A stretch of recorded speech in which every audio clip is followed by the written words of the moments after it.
যুদ্ধ এড়াতে শুক্রবার ইরান যুক্তরাষ্ট্র বৈঠক।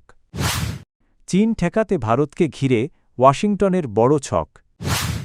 যুক্তরাষ্ট্রের সঙ্গে আলোচনা হবে কি না জানালেন পেজেশকিয়ান। ইউরোপের রাষ্ট্রদূতদের তলব করে কঠিন হুঁশিয়ারি দিল ইরান। গাজার দায়িত্ব হস্তান্তর নিয়ে নতুন তথ্য জানাল হামাস। দীর্ঘদিনের উত্তেজনার পর পারমাণবিক কর্মসূচি নিয়ে যুক্তরাষ্ট্রের সঙ্গে আবারও আলোচনায় বসার শক্ত ইঙ্গিত দিয়েছে ইরান। দেশটির প্রেসিডেন্ট মাসুদ পেজেশকিয়ান আনুষ্ঠানিকভাবে আলোচনা পুনরুজ্জীবিত করার নির্দেশ দিয়েছেন। আন্তর্জাতিক গণমাধ্যমের তথ্য অনুযায়ী কাতার ও তুরস্ক মিশর ও ওমানের মধ্যস্থতায় আগামী শুক্রবার ইস্তাম্বুলে দুই দেশের গুরুত্বপূর্ণ বৈঠক হতে পারে। এতে মার্কিন বিশেষ দূত স্টিভ উইটকফ এবং ইরানের পররাষ্ট্রমন্ত্রী আব্বাস আরাগচির অংশ নেওয়ার সম্ভাবনা রয়েছে। ইরান জানিয়েছে উত্তেজনা কমাতে বিভিন্ন কূটনৈতিক প্রস্তাব পর্যালোচনা চলছে এবং খুব শিগগিরই আলোচনার একটি কাঠামো চূড়ান্ত হতে পারে। বর্তমানে দুই দেশের মধ্যে পরোক্ষ যোগাযোগ অব্যাহত রয়েছে। এই উদ্যোগ এমন সময় নেওয়া হচ্ছে যখন উভয় পক্ষই সরাসরি সামরিক সংঘাত থেকে কিছুটা সরে আসার ইঙ্গিত দিচ্ছে। প্রেসিডেন্ট ডোনাল্ড ট্রাম্প নতুন চুক্তির আহ্বান জানালেও অঞ্চলটিতে যুদ্ধজাহাজ মোতায়েন করে চাপ বজায় রেখেছেন। চীনের ক্রমবর্ধমান প্রভাব মোকাবিলায় এবার ভারতকে সামনে রেখে নতুন কূটনৈতিক কৌশল গ্রহণ করছে যুক্তরাষ্ট্র। এ লক্ষ্যে আগামী ১৭ ফেব্রুয়ারি যুক্তরাষ্ট্র চীন অর্থনৈতিক ও নিরাপত্তা পর্যালোচনা কমিশন একটি গুরুত্বপূর্ণ প্রকাশ্য শুনানির আয়োজন করছে, যা ২০২৬ সালের প্রথম জনসম্মুখ শুনানি। এই শুনানিতে যুক্তরাষ্ট্র ভারত ও চীনের পারস্পরিক সম্পর্ক এবং ইন্দো প্যাসিফিক অঞ্চলে শক্তির ভারসাম্য বিশেষ গুরুত্ব পাবে। ওয়াশিংটনের দৃষ্টিতে ভারত এখন শুধু আঞ্চলিক শক্তি নয়, চীন মোকাবিলায় একটি গুরুত্বপূর্ণ কৌশলগত অংশীদার।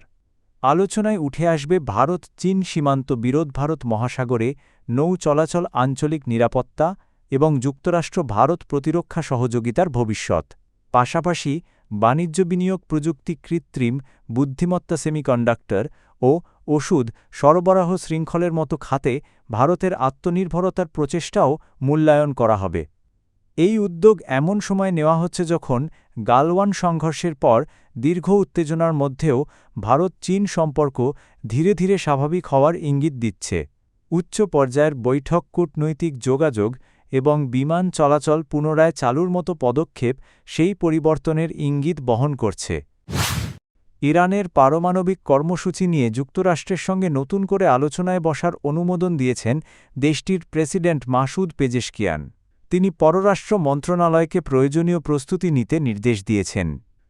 সামাজিক মাধ্যমে দেওয়া এক বার্তায় পেজেশকিয়ান বলেন, জাতীয় স্বার্থ সুরক্ষিত থাকলে আলোচনা চালিয়ে যাওয়া উচিত, তবে আলোচনায় কোনো হুমকি বা অযৌক্তিক শর্ত যেন না থাকে সে বিষয়েও জোর দেন তিনি। রয়টার্স জানিয়েছে আগামী শুক্রবার তুরস্কের ইস্তাম্বুলে দুই দেশের প্রতিনিধিদের মধ্যে বৈঠক হতে পারে। আলোচনার কেন্দ্রবিন্দুতে থাকবে ইরানের পারমাণবিক কর্মসূচি। ইরানের প্রেসিডেন্ট জানান, যুক্তরাষ্ট্রের প্রস্তাব এবং আঞ্চলিক মিত্র দেশগুলোর অনুরোধ বিবেচনা করেই এই সিদ্ধান্ত নেওয়া হয়েছে। বৈঠকে সৌদি আরব, কাতার, সংযুক্ত আরব আমিরাত ও মিশরসহ কয়েকটি দেশের প্রতিনিধিও উপস্থিত থাকতে পারেন বলে ধারণা করা হচ্ছে। দীর্ঘদিনের উত্তেজনার পর এই উদ্যোগকে কূটনৈতিক অগ্রগতি হিসেবে দেখা হচ্ছে, যার লক্ষ্য সংঘাত এড়ানো এবং আঞ্চলিক স্থিতিশীলতা বজায় রাখা। ইউরোপীয় ইউনিয়ন ইরানের এলিট বাহিনী ইসলামিক রেভলিউশনারি গার্ড কর্পস IRGC-কে সন্ত্রাসী সংগঠন হিসেবে তালিকাভুক্ত করার পর উত্তেজনা আরও বেড়েছে। এর পাল্টা পদক্ষেপ হিসেবে তেহরানে থাকা সব ইউরোপীয় দেশের রাষ্ট্রদূতদের তলব করেছে ইরান। ইরানের পররাষ্ট্র মন্ত্রণালয়ের মুখপাত্র ইসমাইল বাঘাই এই সিদ্ধান্তকে ভুল এবং দেশের প্রতি অপমান বলে উল্লেখ করেন। রাষ্ট্রদূতদের কঠোর সতর্কবার্তা দেওয়া হয়েছে এবং আরও কঠিন ব্যবস্থা নেওয়ার বিষয়েও ভাবছে তেহরান। এদিকে বাড়তে থাকা উত্তেজনার মধ্যেই পরমাণু চুক্তি নিয়ে আলোচনার ইঙ্গিত দিয়েছে যুক্তরাষ্ট্র ও ইরান। তুরস্ক, মিশর ও কাতারের উদ্যোগে চলতি সপ্তাহে আঙ্কারায় সম্ভাব্য বৈঠকের প্রস্তুতি চলছে, যেখানে দুই দেশের জ্যেষ্ঠ কর্মকর্তারা অংশ নিতে পারেন। মার্কিন প্রশাসন জানিয়েছে প্রেসিডেন্ট ডোনাল্ড ট্রাম্প দ্রুত আলোচনায় বসতে চান। তবে একই সঙ্গে মধ্যপ্রাচ্যে যুক্তরাষ্ট্র সামরিক উপস্থিতিও বাড়িয়েছে, যা পরিস্থিতিকে আরও সংবেদনশীল করে তুলেছে। গাজা ভূখণ্ডের প্রশাসনিক দায়িত্ব হস্তান্তর নিয়ে নতুন তথ্য দিয়েছে হামাস। সংগঠনটির মুখপাত্র হাজেম কাসেম জানিয়েছেন, দায়িত্ব হস্তান্তরের জন্য প্রয়োজনীয় সব প্রস্তুতি ইতোমধ্যেই সম্পন্ন হয়েছে। তিনি জানান, ফিলিস্তিনি রাজনৈতিক দল, বিভিন্ন গোষ্ঠী এবং নাগরিক সমাজের প্রতিনিধিদের নিয়ে গঠিত একটি কমিটি পুরো প্রক্রিয়াটি তদারকি করবে। লক্ষ্য, 2 বছরের যুদ্ধের পর গাজায় পুনর্গঠন কার্যক্রম দ্রুত শুরু করা। যুদ্ধবিরতি চুক্তির শর্ত অনুযায়ী গাজার দৈনন্দিন প্রশাসনিক দায়িত্ব হামাসের কাছ থেকে 15 সদস্যের একটি টেকনোক্র্যাট কমিটির হাতে তুলে দেওয়া হবে। National committee for the administration of Gaza নামে এই কমিটির নেতৃত্ব দেবেন ফিলিস্তিনি কর্তৃপক্ষের সাবেক উপমন্ত্রী আলী শাআত। রাফাহ সীমান্ত খুলে গেলে কমিটির সদস্যরা গাজায় প্রবেশ করবেন বলে আশা করা হচ্ছে।